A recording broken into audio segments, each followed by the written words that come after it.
So let's get this motivation in. Let's get started. Switch over to that scene. Switch over to that scene. I see you out there, Big Black. Appreciate you for stopping through. Motivation for success. Let's see what we got.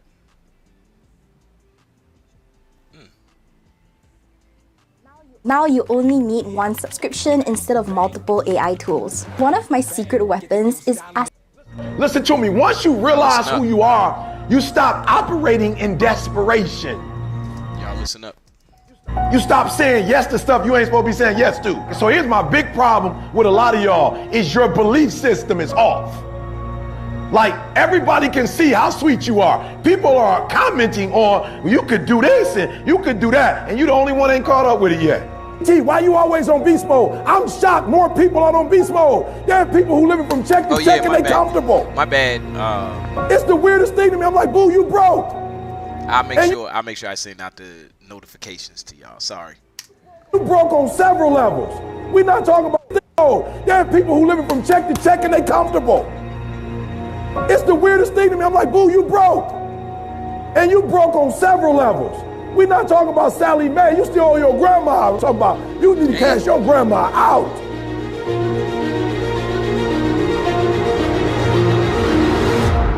Listen to me, unless you number one in your industry, you shouldn't be chilling. And if you number one in your industry, you got enough common sense to know you better not be chilling. Every single day of my life, I feel like giving 120. Every single day. Somebody said yesterday, E.T., you gave 120. What you gonna do tomorrow? I said, I don't know. Give 140. I don't know, but I don't have days where I don't feel like it. Why? Because I'm counting on me. My wife's counting on me. My son's counting on me. I don't have days to waste.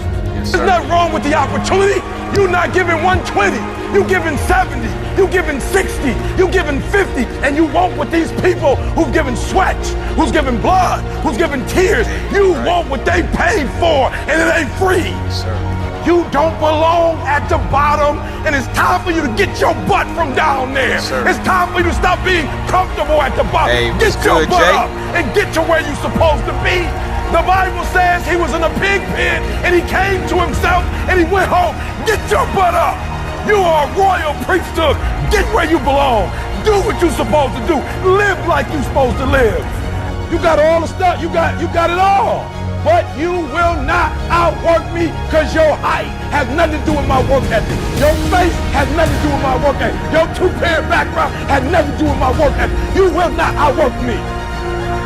On your jet, you will not outwork me. In your Bentley, you will not outwork me. You will not outwork me.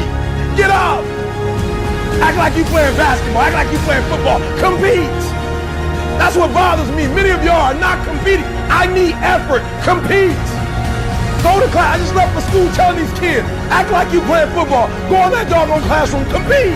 Many of you have lost your competitive edge. Get your competitive edge back. I'm not against no other motivational speaker. I'm just competitive. Some of you are not successful because every single time you run up against a trial, every time you run up against a tribulation, you stop and you cut off beast mode. And what I'm here to tell you is, if you tell that thing, I'm here just like you here, and I promise you, I ain't leaving without the degree. I ain't leaving. I will not leave without that goal. I will not leave without that dream. I will not leave this opportunity until I get it. Yes, sir. Yes, sir. You don't punish yourself. Somebody said, E, you losing weight. I punish myself. I don't eat meat no more. That's a punishment. Because I remember when I was eating meat, I didn't look like this. I had to give something up to go up. What do you give up? When you don't make the 203 a day, do you not watch TV? That's your problem. You get to watch TV and not make money and still survive. You got to hear what I'm saying. The reason why you broke is because you getting a reward and you ain't working. I'm not scared that some kid's gonna take my spot. If he does, he's gonna have to do it with sweat. He's gonna have to do it with tears. He's gonna have to do it with blood. He is going to have to get up at 2:30 in the morning. If he can get up every day at 2:30, he deserves to take my spot. Some people are taking your spot and they shouldn't take it, but because you're average, it's easy to take your spot. It's easy. It's easy to get to the place before you get there. It's easy to take that client before you get to him. It's easy. It's easy to beat you. Why? You average. Everybody wants to be a beast until it's time to do what beasts do. There's nothing that can stop me because my motives are pure. And the purer your motives are, that you guarantee yourself success. When you're doing stuff for yourself, you can't guarantee it's gonna blow up. Right. And no disrespect, but this is why I need you to get your motives. Those people, they can't get up in the morning. They ain't got no energy. I'm walking through the airport running almost.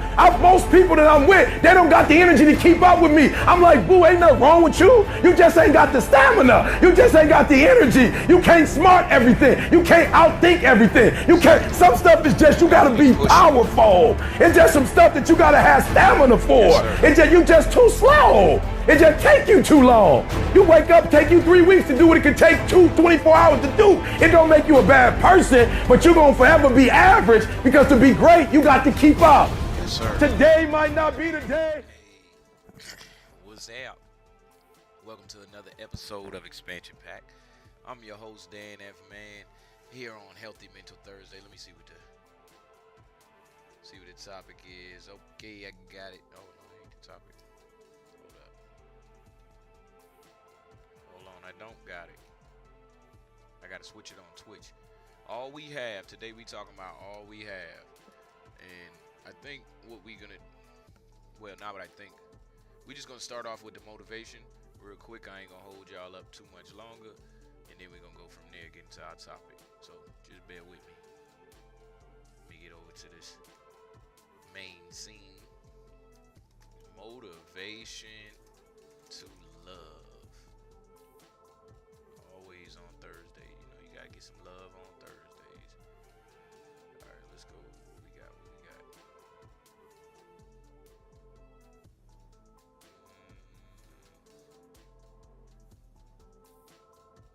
No.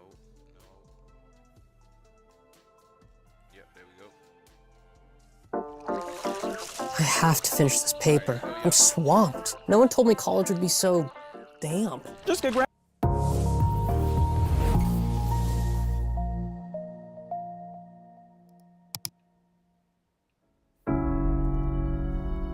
The truth is, you will never win in life by being someone you are not.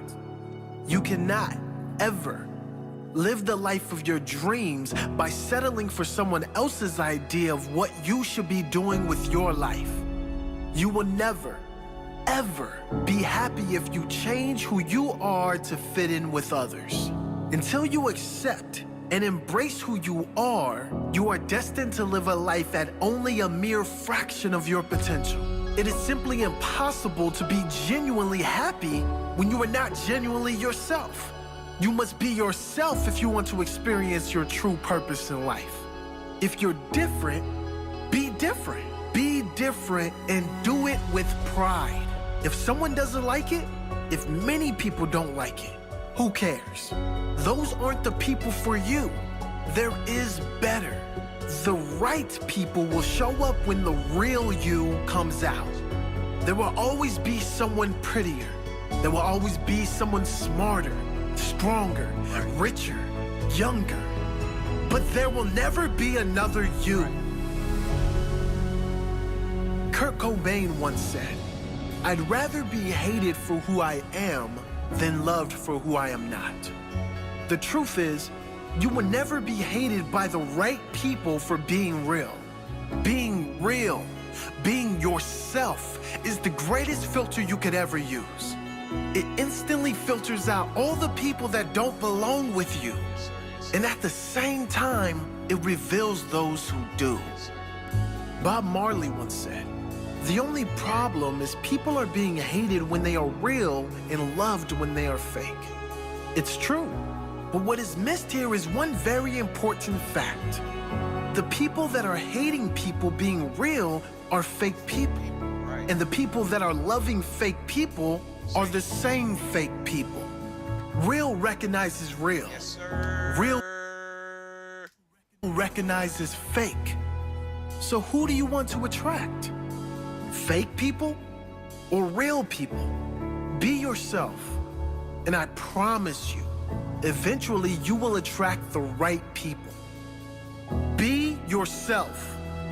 No matter what has happened to you, no matter who has hurt you, no matter what you believe, be yourself and be kind to others.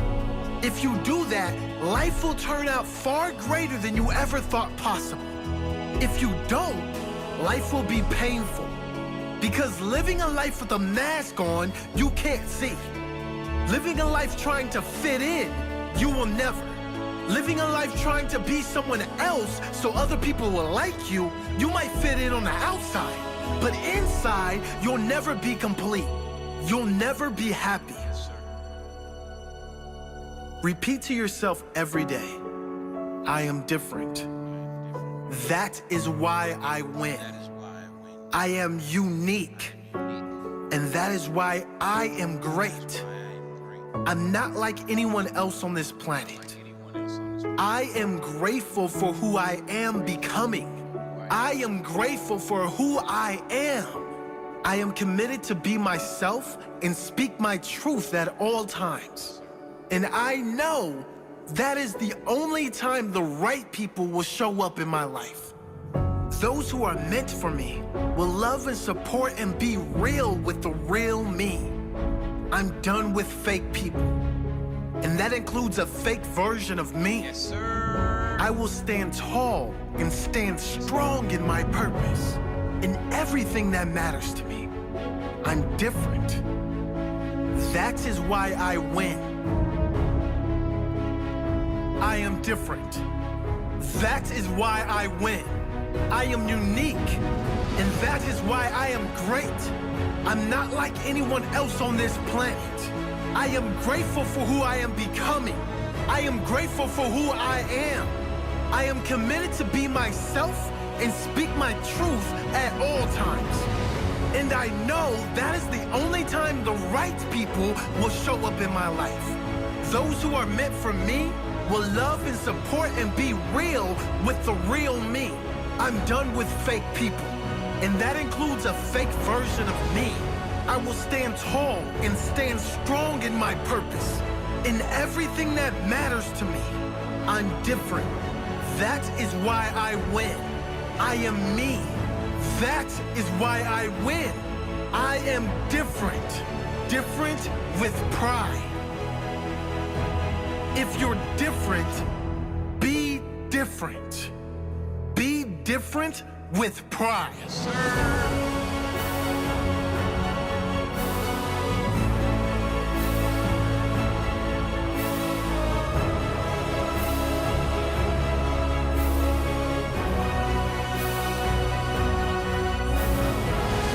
Hope y'all got some motivation out of that for the day. All right, so today, what I said we was talking about, I never changed it on Twitch, did I? Nope. Oh, I didn't change the episode number though. All we have. All right, so the best way to, well, one of the best ways I found to instantly change my mood, I when I get angry, when I get sad, is to search for something to be not grateful for, but to kind of count. To start a counting system in my head of saying, hey, I still have this, I still have that, I still have this, I still have that. And those may be things to look forward to. Those may be things that I have. Those may be things that I want to get and I'm on the verge of getting or working towards getting. So I start doing counting, and it helps with my mental. So we're gonna look at some gratefulness exercises just to help us cope mentally. Fullness. We're just gonna type it in real quick.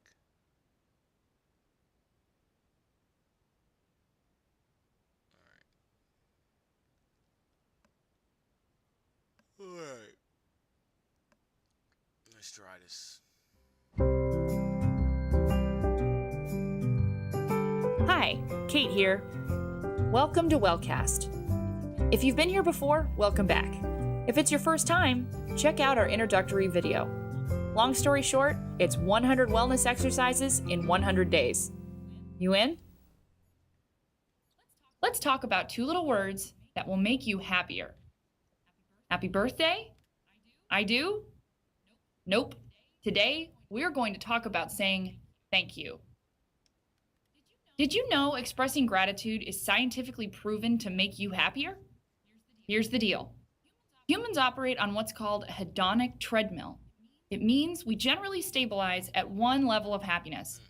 Going to a party or going to the beach might perk you up for a minute at one level of happiness. Generally, your level of happiness stays constant, whether you spend a day at the park or at the doctor. Basically, we take the things that make us happy for granted, so they stop psyching us up. By practicing gratitude and constantly examining what you're thankful for and why, you stop ignoring what makes you happy. Essentially, being actively grateful will make you a happier person. But don't take my word for it. Dr. Robert Emmons, a psych professor at UC Davis and author of Thanks, The New Science of Gratitude Can Make You Happier, has been doing experiments on gratitude for more than a decade. For example, Dr. Emmons gave 300 people journals and divided these people into 3 groups. One group had to write daily lists of things that they were grateful for. Another group had to write daily lists of things that annoyed them. And the last group, well, they could write about whatever popped in and out of their minds. Batman, strawberries, whatever. Emmons found that people who wrote about things that they were grateful for had a much higher level of well-being than the other 2 groups. Not only that, they slept better and exercised more. Group A's simple act of writing down what they were thankful for seemed to kickstart their brains. Right. So, it's time to kickstart your brain with today's wellness exercise. Take out your Wellcast journal. Crack it open to a clean page and write things I am grateful for at the top. I did that today, actually. If you're the kind of person that likes to I be did that already today in my own little journal, personal journal. micromanaged, draw 3 columns and label people, places, and things. Take 5 minutes each night this week and add things to those columns. At the end of the week, take a look at the list. It's pretty long, huh? It's time for phase 2. Time to express a little gratitude out loud to others. Look, we're not saying you have to be one of those people who thanks trees for oxygen. I mean, you can, but Right. just go down your list. Pick one of the things you wrote down and think about who gave it to you. Actually expressing gratitude will help you get off that hedonic treadmill and make you feel better about all the little things. Draft a letter to this person. It's okay. You can explain to them that a YouTube video is telling you to do this. But then get serious. Tell the person what you're so grateful for and why, and then thank them sincerely for it. If you're feeling adventurous, ask them out to dinner, and then you can thank them in person. After you send the letter or return from dinner, take out that Wellcast journal one last time. Open it up to a clean page and write down how you feel now, in detail. Are you like one of the folks in Dr. Emmons' study and feeling pretty awesome? Let us know how your gratitude experiment went. Now that we're all in a good mood, let's do a recap. We learned today that humans take for granted the things that make them happy. And the best way to shake up that paradigm is to spend time thinking about the things that you're grateful for. Studies show that by saying thank you, your general sense of well-being increases. To get that happy ball rolling, write down a list of things that you're grateful for in your journal, pick one, and write a letter to the person who's responsible for that thing. Tweet us at... Okay, it's obviously, not just about being having gratitude or saying thank you. It's more that goes into it, but let's watch some more.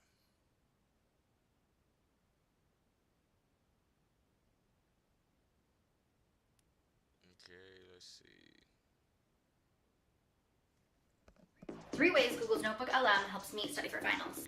First, it stores all my study materials in one place. From notes. On this day of American Thanksgiving, we're supposed to make time for thanks, to actively think about that word that has become almost cliche in wellness circles, gratitude. But what is gratitude? Some people think of it as being thankful for all the good things you have in your life. Others see it as the act of acknowledging what people have done for you or what you appreciate about others. While the Stoics would have agreed that all this was important, they practiced a slightly different form of gratitude, one that was more inclusive and a little bit counterintuitive. For them, it wasn't just about being grateful for the good, but for all of life. Convince yourself that everything is the gift of the gods, was how Marcus Aurelius put it, that things are good and always will be. The first key word there is everything. The other key word is convince, meaning you have to... I heard that. I was about to say convince. That means you got to like, hey... Now, I don't want to say trick, but you have to convince. Tell yourself that it's all good, even the so-called bad stuff. Is it possible to be grateful for that 9-hour travel delay that has you sleeping on a bench in the airport? Is it possible to be grateful for your father's affair that tore your family apart and which now means you're celebrating 2 Thanksgivings in 2 houses because your parents can't be in the same room together? Or that dark period you went through in college when your grades fell to pieces and you thought about killing yourself? It's not easy to be grateful for any of this, but it is possible. In the Discourses, Epictetus says, "It is easy to praise Providence for anything that may happen if you have 2 qualities, a complete view of what has actually happened in each instant." It is easy to praise Providence for anything that happens if you have 2 qualities, a complete view of what it has actually happened in each instance, and a sense of gratitude. And a sense of gratitude. On the surface, much of what we're upset about or wish hadn't occurred is so objectionable that gratitude seems impossible. But if we can zoom out for a more complete view, understanding and appreciation can emerge. First off, you're alive. That's the silver lining of every shitty situation and should not be forgotten. But second, everything that has happened and is happening is bringing you to where you are. It's contributing to the person you have become, and that's a good thing. This understanding, Epictetus says, helps you see the world in full color, in the color of gratitude. All right, let's keep going real quick. So now, all that no distractions allowed. Come on. All that we have. So I'm going to type the title in just like that. Let's see what come up.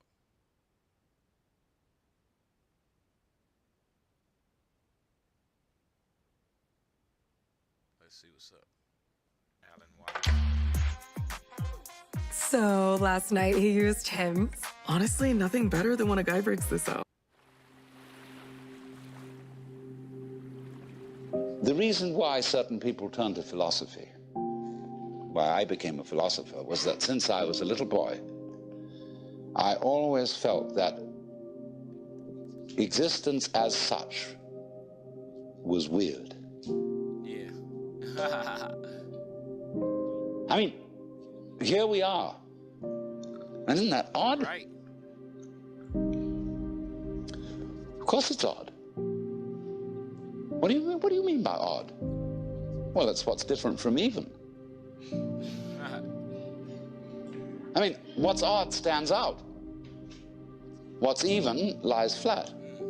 But you can't see the outstanding without the flat background. Here's the thing standing out. It's odd. Each one of you is odd.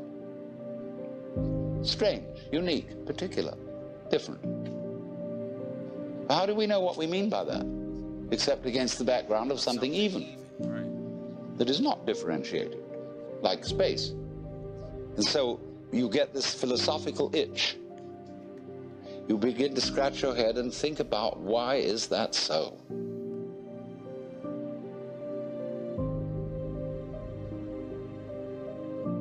Well, after a while, you realize that's a meaningless question. And you ask, how is it so?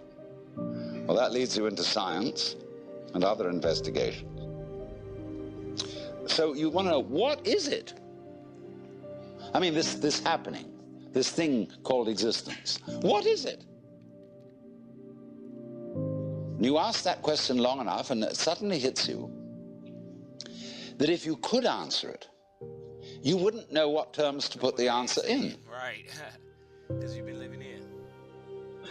I mean, when we investigate the properties of nature, and we do get some answers, all the answers are in terms of particular structures, forms, patterns.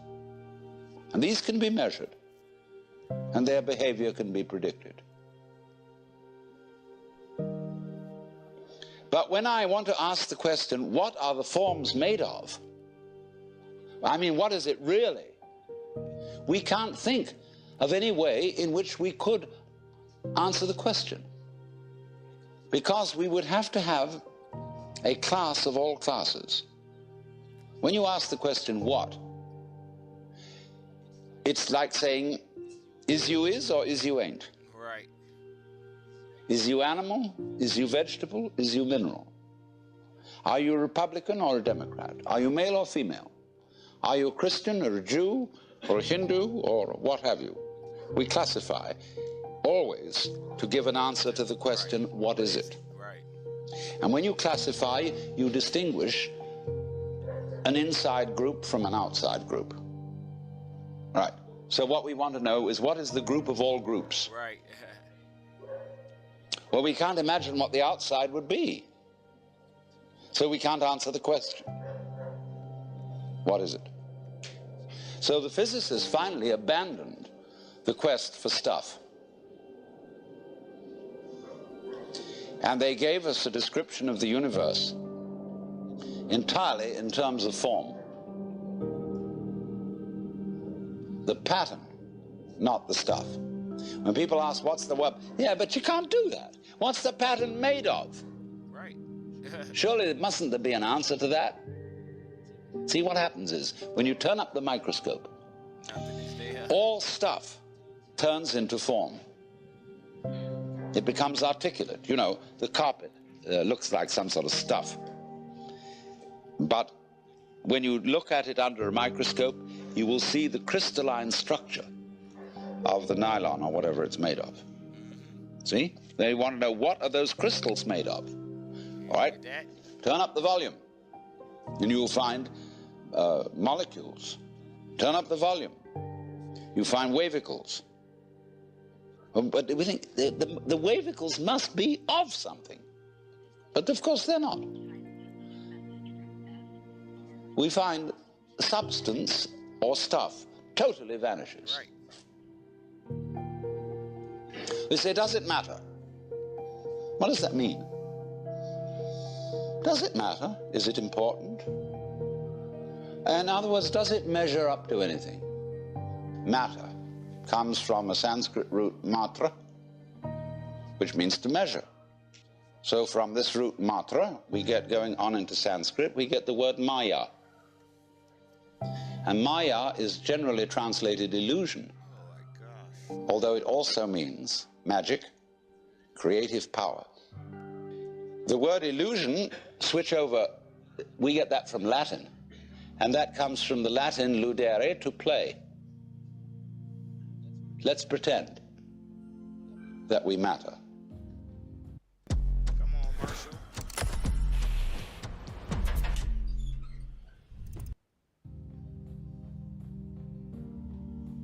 See, the world is a musical phenomenon. Good music never refers to anything except the music itself. You don't ask Mr. Bach, Mr. Ravi Shankar, what do you mean by this music? What is it intended to express? Listen to it, and you'll see. That's the meaning. Giraffes are giraffing, trees are treeing, stars are starring, clouds are clouding, rain is raining. And if you don't understand, look at it again. And people are peopling. Wow. We notice that all these suchnesses appear and disappear. They keep changing. They come and they go. But if you get hung up on your particular form, I'll have to alter the language a little bit, because you see, your form makes a duality, whereas you are your form. You're what you're doing. Now, you think, for some strange reason, I must make that go on as long as possible. And therefore you think you have an instinct to survive. And so the only thing anybody can agree about today, so far as the discussion of ethical and moral problems are concerned, is that we ought to survive. Hold on, wait. And therefore, sometimes we need to get our happy juices flowing for our mental well-being. Try smiling. It may help someone else to smile. Yep, exactly. certain forms of conduct have survival value and certain forms don't. But when you say to yourself, you must go on living, you put yourself in a double bind. Because you said to a process which is essentially spontaneous that it must happen. And the basic form of the double bind, which is imposed upon all children, is you are required to do that which will be acceptable only if you do it voluntarily. So when we say to ourselves, you must go on, the reason is, you see, that we are not living in the eternal now, where reality is. We are always thinking that the satisfaction of life will be coming later. Don't kid yourself. Which is to say, only suckers put hope in the future.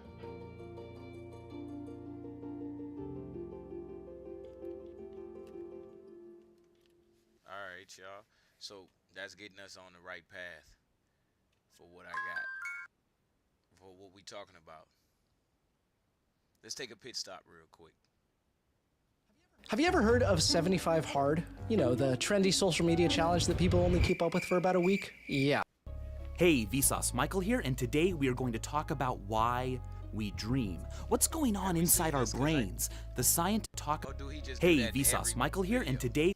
Hey, Vsauce Michael here, and today we are going to talk about why we dream. What's going on inside our brains? The scientific study of dreaming is called onirology, and for most of history it didn't really exist. Of dreaming is called onirology, and for most of history it didn't really exist because you can't hold a dream. It's difficult to measure a dream. You can't taste it. You can't see other people's dreams, and if you ask them to tell you what they dreamt, the results are almost always unreliable.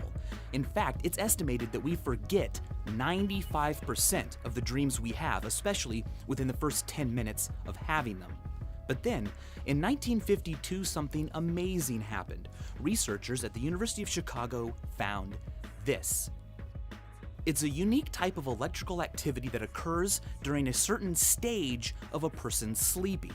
When researchers awoke people during this stage, they almost always reported that they had been dreaming. Also, at the same time, during this stage, people's eyeballs are going crazy, rapidly darting all over the place underneath their eyelids. You can actually see this happening if you watch people sleep, like I usually do. During REM sleep, some pretty bizarre stuff happens. If you look at the electrical activity of a brain that is in REM sleep, it almost exactly mimics the way the brain acts when it's awake. The biggest difference being that the production of chemicals inside the brain, like norepinephrine, serotonin, and histamine, is almost completely blocked. And that causes the muscles to stop moving, which is why you can dream about flying or running around or fighting ninjas, but your body doesn't move. People who have a disorder achieving complete REM atopia move around in their sleep and act out their dreams. They can even get out of bed and sleepwalk. Oh, before we move forward, I should say two things. One is that it's possible to wake up and not be able to move your body because you're still in REM atopia. You're completely conscious and you know that you're awake, but your body is not ready to move. On the flip side, you can also be inside a dream and know that you're dreaming.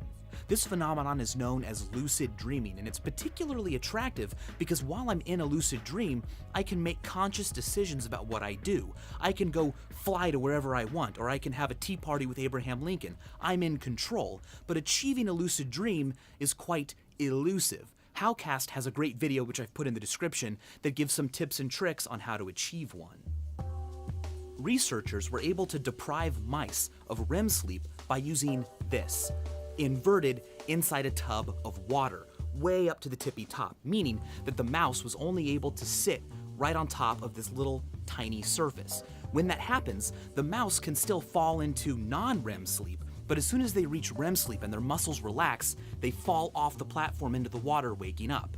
What they found was that when mice are not allowed to achieve REM sleep, they have an incredible amount of trouble remembering things. This happens in humans too. If you have people remember word pairs and then you don't allow them to sleep, the next day their memory for that stuff is incredibly terrible. But memory and REM does not stop there. If a person learns a difficult new task during the day, say a new instrument or a new type of difficult puzzle, you can measure the electrical activity in their brain while they do that. And then, while they sleep that night, whether they know it or not, their brain replays those electronic impulses. Many popular theories about why we dream are variations on the idea that while we sleep, the unconscious part of our brain is busy organizing memories and strengthening connections from the day before that we need in the future while getting rid of the junk that would otherwise clog the brain. Now, so the theory goes, these electrical impulses are detected by our conscious brain, and our cortex freaks out and doesn't know what it means, and so it tries its best to create a cohesive story, creating a dream. This would explain why dreams are often so fantastic and seemingly random. They're not supposed to make sense. They're not an actual message from our brain. It's just the results of our cortexes trying to synthesize the noise coming from all the work being done back in the unconscious. Under this way of thinking, dreams are an epiphenomenon. They're not a primary process that has a purpose. Instead, they're the accidental result of a more important process going on behind the conscious brain. But some researchers don't believe that. They believe that dreams serve a primary purpose, and that purpose is to prepare us for threats.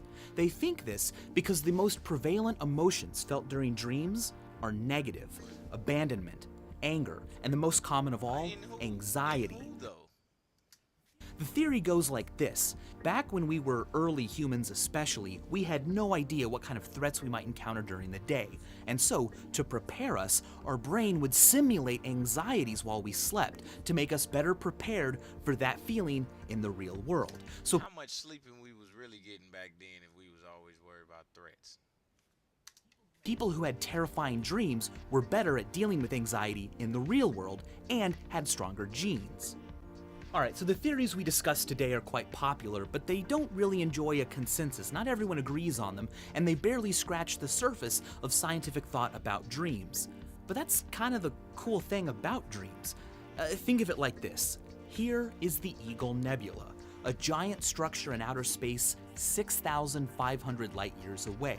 But despite its distance, we pretty much know what it's made out of. We know that it's 100 trillion kilometers tall. We know what caused it, and we know where it's going to be in 750 million years. But last night, I had dreams, and no one really knows why or for what reason. Right. And that's pretty cool, and that's why, thanks for watching. But last night, caused it, and we know where it's going to be in 750 million years. But last night, I had dreams, and no one really knows why or for what reason. And that's pretty cool, and that's why, thanks for watching. Yes, sir. Hey, we gonna keep that.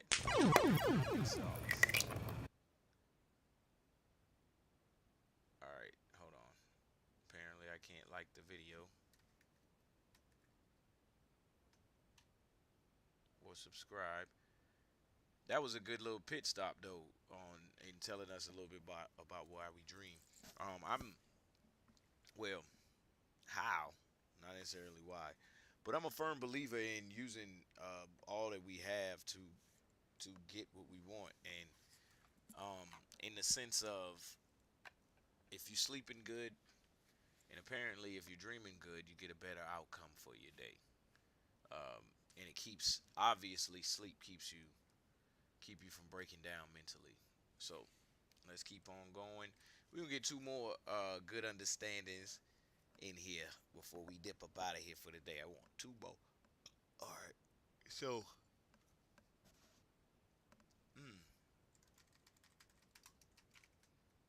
I ain't been using this word in a minute, but we're gonna do it.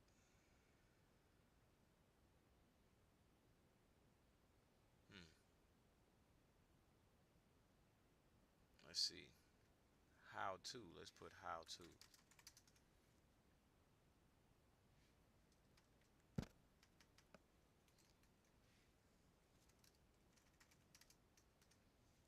Let's see what they got. How to count your blessings.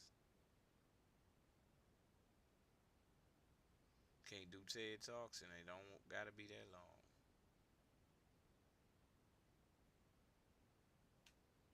All right, let's go. والله كان قاعدين في البيت كده فترة غدا كده. Hi, this is Padre Jerry Orbas, SVD, for just a moment. Meron pong tinanong, ano nangyari sa'yo? Yeah, well, I broke my finger on my left hand. But on the other hand, I'm okay.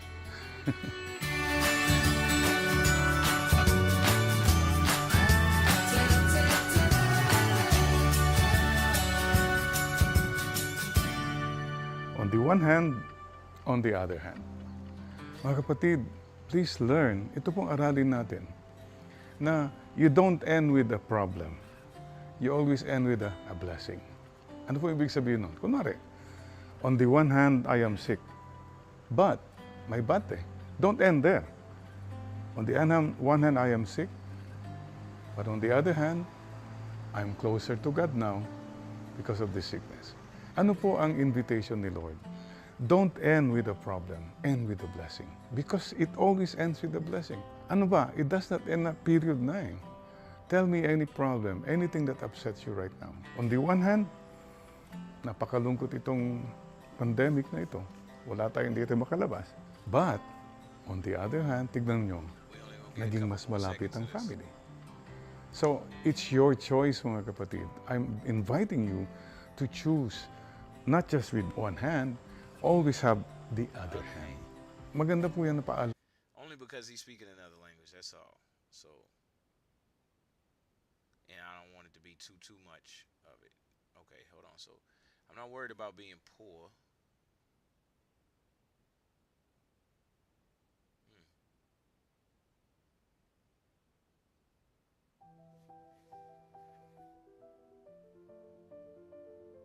Have you ever looked around at everything you have built? The home you worked so hard for, the career you spent decades building, the busy calendar filled with people and plans. And yet somewhere deep inside, there is a quiet ache, a feeling that somehow, even with so much something, is still missing. You are not alone in feeling this way. Many of us reach this point where success on the outside does not quite match the peace we long for on the inside. Somewhere along the way, the noise of the world got louder. We filled our lives with things, achievements, responsibilities. And little by little, the quiet voice inside us grew fainter. But here is the beautiful truth. It is never too late to listen again. It is never too late to create space for what really matters. Not by adding more to your life, but by choosing less, letting go of what no longer serves you, making room for what your soul has been craving all along, peace connection, meaning, today we are going to explore what it means to live simply, not just on the outside, but from the inside out, and how choosing less can lead you back to feeling more alive than ever. If any part of this touches something in you, I invite you to like, comment, and subscribe. They won't let me click the like button. This space is for Hi, I'm Brett. And I'm Jonathan. This is Darla. And this is Bud.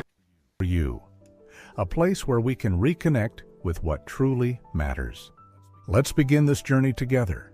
Section 1, Why More Was Never Enough.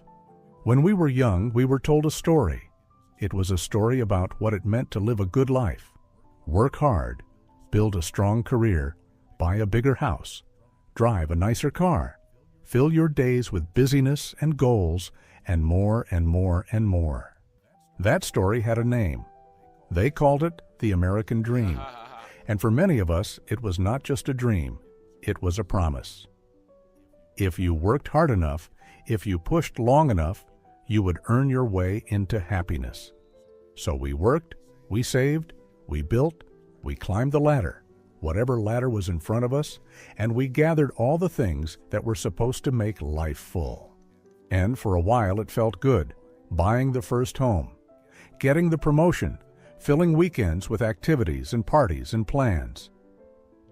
There was a sense of movement, of purpose. But somewhere along the way, the goalpost kept moving. One achievement led to another expectation. One success led to another thing to chase. And instead of feeling full, many of us started to feel stretched thin. It was not because we did anything wrong. We were doing exactly what we were taught to do. We were taught that success looked like accumulation. More stuff, more recognition, more on the calendar. And underneath it all, there was something else driving us too. A quiet fear that maybe if we stopped moving, if we stopped gathering, we might find ourselves left behind, or worse, left with nothing. That fear did not come from nowhere. Our parents and grandparents lived through times of real scarcity, the Great Depression, World Wars, times when having more was not about status, it was about survival. They carried that fear forward. They taught us that having more would protect us, would secure us, would make life better. And so we carried it too often without even realizing it. You can see it all around us. Storage units in every town packed with things we thought we needed. The rush of Black Friday sales when people line up in the cold to grab one more thing on sale. Calendars so packed that we barely have time to sit down to dinner, let alone to sit quietly with our own thoughts. We were told that more was the answer, but no one told us what to do when more was not enough. Because eventually, for many of us, something shifts. The big house starts to feel too big. The trophies on the wall start to feel heavy instead of proud. The busy days start to feel empty. It is not because those things were bad. There is nothing wrong with having nice things, with working hard, with celebrating our wins. But somewhere deep down, what we really craved was never just more. It was meaning. It was connection. It was peace. And those things do not come from accumulation. They come from attention, from slowing down long enough to actually feel what is true for us, from letting go of what no longer fits, no longer serves, no longer brings us alive. It takes courage to see this. It takes even more courage to start living differently, especially when the world around us still keeps shouting that more is better. But you and I both know that real wisdom often comes not from chasing more, but from knowing when enough is enough. Maybe you have started to feel it too, that tug inside that says it is time. Time to stop running. Time to start feeling again. Time to come home to yourself. If you have know this, you are not losing anything important by choosing less. You are making room for something even better. Something that cannot be bought in a store or hung on a wall. Something that grows quiet and strong inside you. Something that was always waiting for you to remember. Today, we are going to start remembering together. Section 2, the hidden cost of constant accumulation. When we think about having more, we usually think about the good parts, the comfort, the pride, the sense of security. But what we do not talk about enough is the hidden cost that comes with it, the quiet toll it can take on our minds, our hearts, and even our bodies. See, for years, many of us were told that more would make us feel better. More rooms, more clothes, more plans, more people to please. But at some point, without even noticing, more turned into too much. And when life gets too full on the outside, it gets crowded on the inside too. We start to feel it in little ways first. It gets harder to relax, harder to think clearly, harder to fall asleep at night without a racing mind. That is not just in your imagination. Scientists have found that when we are constantly surrounded by noise clutter and stimulation, our brains actually get tired faster. Instead of producing dopamine naturally from small joys, like a sunset or a conversation, we start needing bigger and bigger distractions just to feel okay. It is like turning up the volume louder and louder, but never hearing the song we actually want to hear. After a while, all that overstimulation leads to what they call mental fatigue. You feel drained even when you have not done anything that day. Simple tasks start to feel overwhelming. You snap at people you love, or you just zone out completely. And deeper than that, something else happens. We start to lose touch with ourselves, with what we truly want, with what truly matters to us. When life is always We've been lied to. This is the worst I've ever seen it. This is a place where people are so angry, so frustrated. Noisy, always busy. We stop hearing that small, wise voice inside. The one that knows when we are tired. The one that knows when we are hurting. The one that knows when enough is enough. Instead, we get caught in a loop, chasing more because we feel empty, feeling emptier because we keep chasing more. It is a cycle that wears us down over time. It shows up as stress that never really goes away. It shows up as nights staring at the ceiling, wondering why you are still restless. It shows up as a kind of numbness where even the things that used to bring you joy start to feel flat. And for many people around our age, it gets even louder. Because when the career slows down, when the kids move out, when the busy schedules open up, suddenly we are left alone with all the noise we tried so hard to cover up. I have seen it firsthand. A friend of mine, Susan, retired a few years ago. She had a beautiful house, 5 bedrooms, a big yard, every comfort you could think of. But after she stopped working, she found herself walking from room to room, feeling more alone than she ever had before. She told me one day, standing in that big quiet kitchen, "I thought all of this would make me feel full, but now it just feels like a museum of who I used to be." It broke my heart to hear her say that, but I understood it too, because so much of what we built was based on a version of ourselves that was always in motion, always reaching for more. When the motion stops, when the reaching ends, we are left with a simple but powerful question. Who am I now? The good news is that question is not something to fear. It is an invitation, an opening, a chance to build a life that is not just full of things, but full of meaning. But it starts by being honest about the hidden cost we have paid. It starts by admitting that maybe what we really needed was never outside of us to begin with. And here is something beautiful that researchers have found. When people reduce the constant stimulation in their lives, when they simplify their surroundings and slow down their days, their natural sense of joy begins to return. Their brains stop searching for the next distraction. They start producing more dopamine from simple, everyday pleasures again. A cup of tea on the porch, a quiet walk, at sunset, a deep conversation with someone you love. The truth is, peace does not come from adding more. It comes from clearing space. Space to feel space, to breathe, space to finally hear yourself again. And you deserve that space. You deserve a life that feels lighter, softer, truer. The things we once thought we needed to hold on to so tightly, maybe we never needed them at all.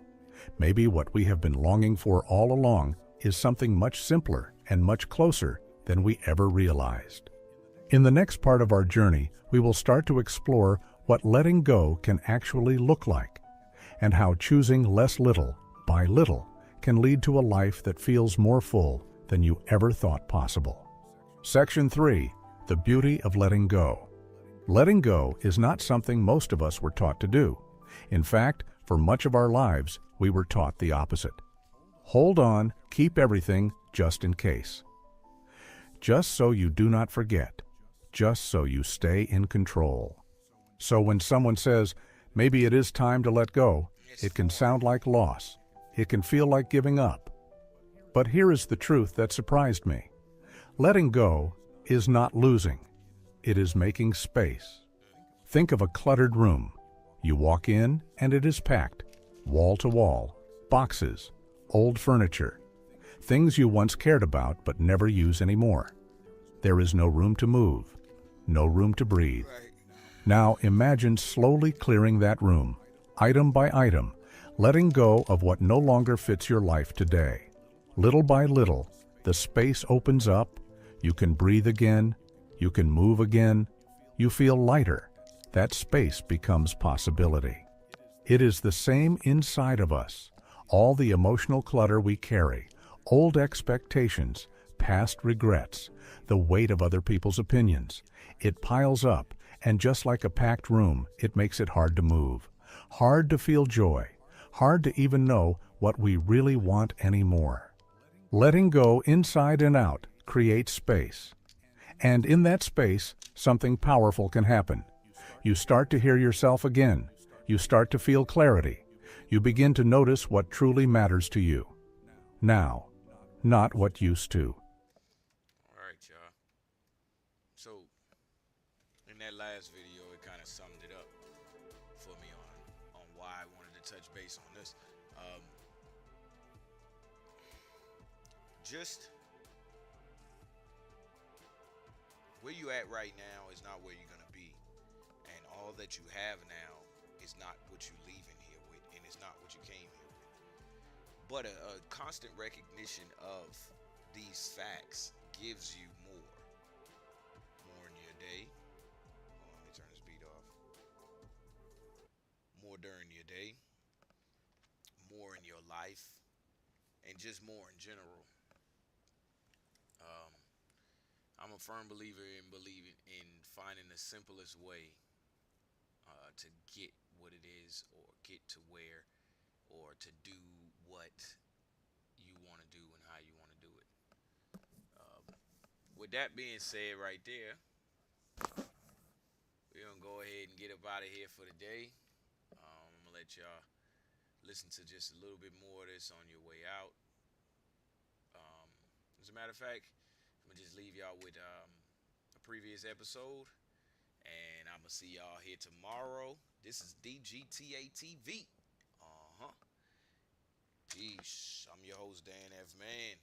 Expansion Pack. We'll be back tomorrow. All right, y'all. I'm going to holla at you. And it basically blocks ads for you. And it actually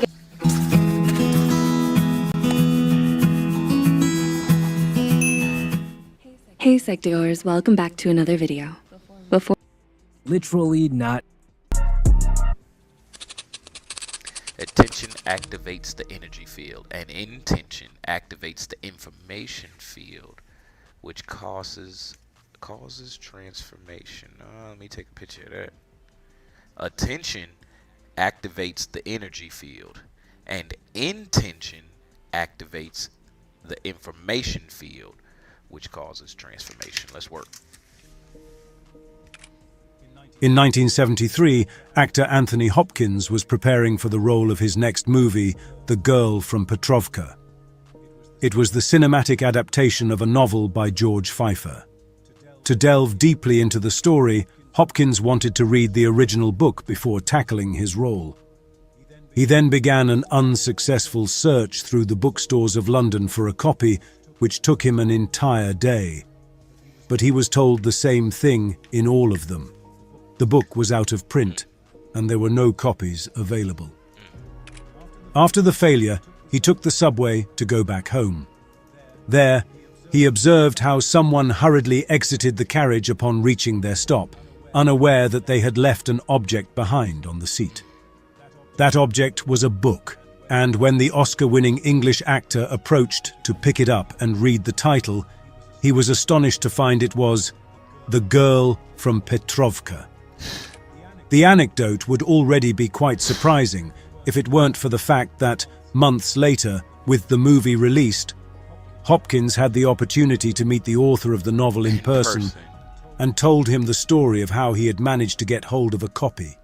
The author was perplexed and told him that he believed that particular copy was his. He Get out of here. Yes, sir. had lent it to a friend a few months ago. Right. And that particular copy was his. He had lent it to a friend a few months ago, and the friend had lost it on the subway.